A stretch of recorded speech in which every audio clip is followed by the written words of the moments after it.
Suasana berubah drastis ketika tubuh Pak Haji tiba-tiba terguncang hebat. Wajahnya menegang, matanya membelalak, dan dari mulutnya keluar suara yang bukan miliknya. Dalam dan berat, seolah berasal dari alam lain. Semua yang hadir, termasuk geng 4G.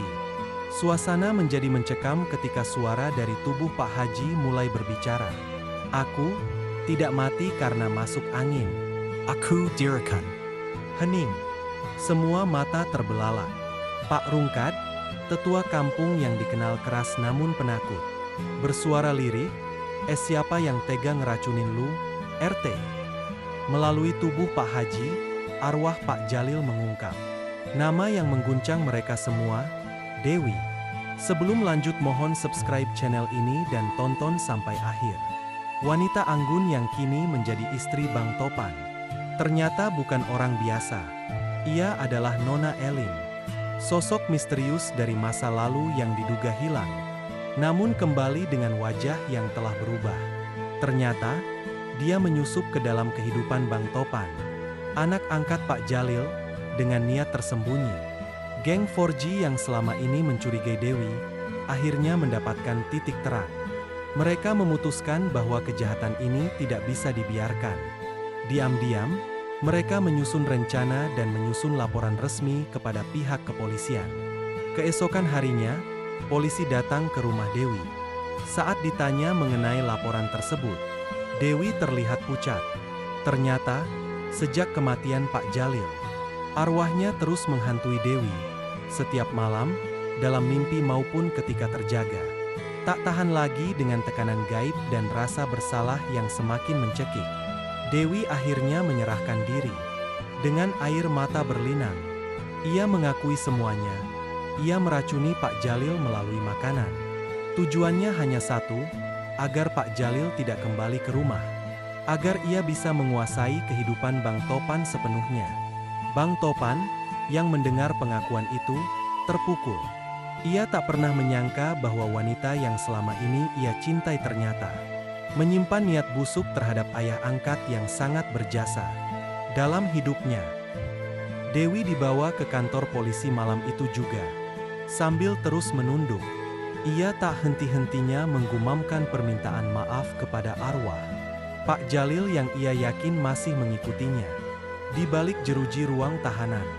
Sementara, suara-suara aneh mulai terdengar.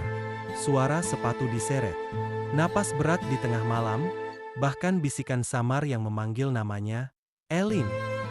Sementara itu, geng 4G berkumpul di pos ronda. Mereka menyusun catatan dan bukti-bukti dari kejadian. Malam itu, Peot merasa ada yang belum selesai. "Gue rasa, kematian Pak Jalil bukan cuma soal racun," ujar Peot serius. "Dewi alias Nona Elin itu nggak mungkin bertindak sendiri. Gue nemu ini." Peot mengeluarkan selembar foto lama bersama seorang wanita yang wajahnya mirip Elin, namun ada sosok pria lain di belakang mereka, sebagian wajahnya tertutup bayangan pohon. Mereka mulai curiga, ada dalang yang lebih besar.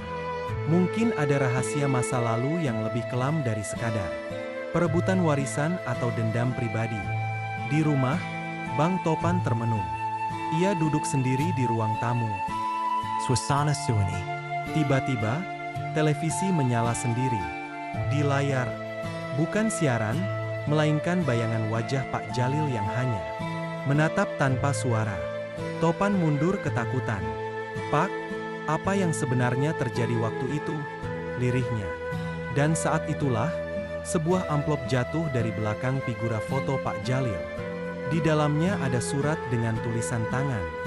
"Jika aku mati mendadak, carilah petunjuk di bangku tua belakang rumah. Di sanalah rahasia Elin disembunyikan." Malam itu juga, geng 4G dan Bang Topan menggali di bawah bangku tua. Di sana mereka menemukan sebuah kotak logam tua, terkunci. Setelah membukanya, mereka menemukan potongan artikel lama, foto-foto rumah sakit jiwa, dan catatan pribadi Pak Jalil.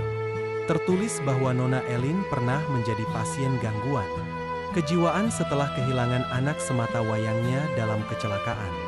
Dan anak itu, Topan gemetar membaca nama itu. Jadi, anak kandung dia. Berarti, Pak Jalil ngadopsi Lu dari Nona Elin. Karena waktu itu dia nggak waras. Tiba-tiba, angin kencang berhembus. Pohon bambu di belakang rumah bergetar hebat. Dari kegelapan, terdengar suara Pak Jalil untuk terakhir kalinya. Sekarang kamu tahu, Topan, aku lakukan itu untuk lindungi kamu. Dan suara itu hilang, bersama angin malam yang mulai reda. Arwapak Jalil akhirnya tenang. Antak sementara. Namun, dari kejauhan, sesosok pria dengan topi fedora dan bekas luka di wajahnya terlihat mengawasi mereka dari balik pepohonan. Ia menggenggam liontin tua yang sama seperti yang dipakai Elin di masa lalu. 1 minggu setelah Dewi alias Nona Elin menyerahkan diri. Tapi bagi geng 4G dan Bang Topan, semuanya baru saja dimulai. Topan masih gelisah setelah Elin, wanita yang kini duduk di sel tahanan, dan juga tersangka pembunuhan ayah angkatnya sendiri, Pak Jalil. Sementara itu, Peot terus menyelidiki sosok pria misterius yang mereka. Kamera pengintai di sekitar area belakang rumah peninggalan Pak Jalil. Keesokan harinya, mereka memeriksa rekaman, dan benar saja. Pria itu terekam berdiri diam selama lebih dari 5 menit.